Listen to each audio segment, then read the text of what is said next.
Estou aqui, o que você acha dessa teologia da prosperidade? Acho que ela é uma bosta, né? Só para dar o contexto, né? O que é essa teologia da prosperidade? A teologia da prosperidade, que é uma coisa que foi desenvolvida do ponto de vista da sistematização no século XX, aí por 1950, ela começou a ser, obviamente, desenvolvida no capitalismo americano. Ela não foi desenvolvida na África. A América Latina produziu a teologia da libertação na mesma época, em que os Estados Unidos produziam a teologia da prosperidade. Que era o quê? Era um apaziguamento para que o crente manifestasse toda a sua luxúria, toda a sua ganância, toda a sua avidez. Em vida terrena. Não espere a e matasse a transcendência eterna. Porque a transcendência eterna tira do indivíduo aquela avidez de ficar rico a qualquer preço, de atropelar de qualquer modo, faz o cara ter pensamentos éticos, não vale tudo. Se eu tiver que chegar lá, eu vou chegar por vias naturais, normais, pela minha inteligência, pelo meu trabalho, ou pela minha frugalidade na gestão do que eu possuo, até eu ter um pouco mais de substância. E quando eu tiver, o mandamento do Novo Testamento de Jesus é: de graça recebestes, de graça dai.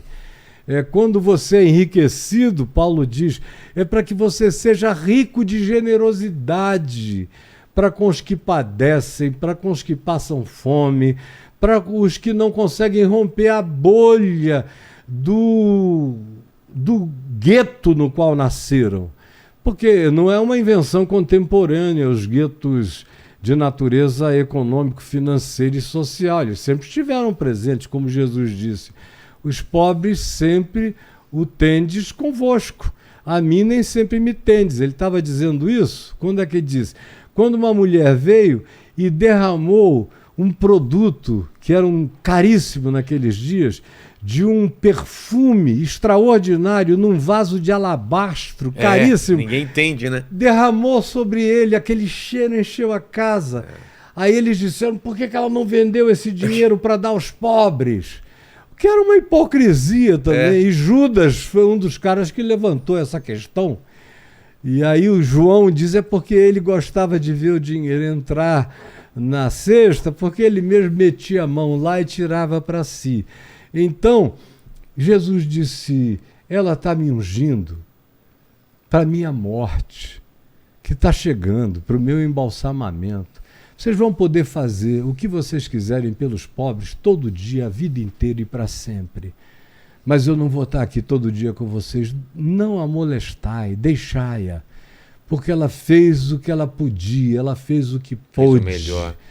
Ela trouxe a totalidade da devoção dela nessa expressão que ela realizou aqui. Então, não a molestem, por favor. Então, a teologia da prosperidade é uma construção mentirosa que só trabalha com categorias sem Jesus.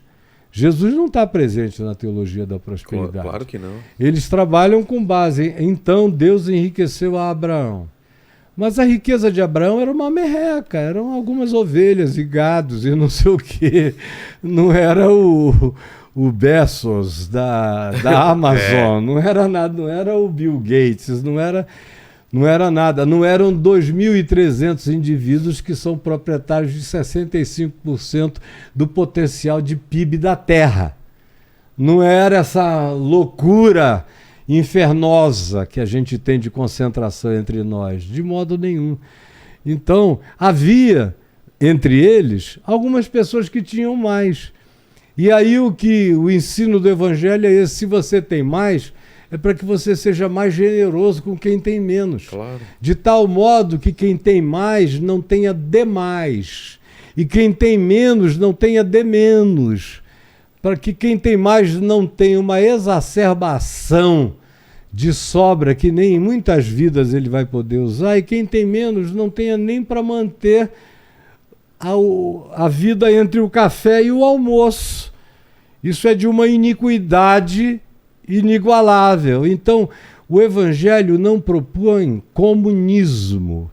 O Evangelho propõe equanimidade com equivalências de potencial produtivo. Jesus mesmo falou isso.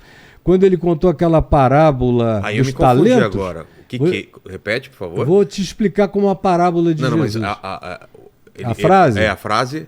Ele nunca negou que existem pessoas com mais capacidade produtiva do que outras pessoas. Tá. E a parábola que ele contou foi essa, de que um certo indivíduo recebeu 10 jujubas. Talentos. Um outro recebeu 5, o outro recebeu 1. Tá. O que tinha 10 saiu e transformou os 10 em 20. Quem tinha 5 saiu, trabalhou e transformou em 10. E o cara que tinha 1 resolveu cavar um buraco e enterrar. É. Então, e lá antes dele dizer isso, ele disse: cada um recebeu talentos conforme a sua capacidade de desenvolvimento. Então, o Evangelho afirma capacidades diferentes de desenvolvimento.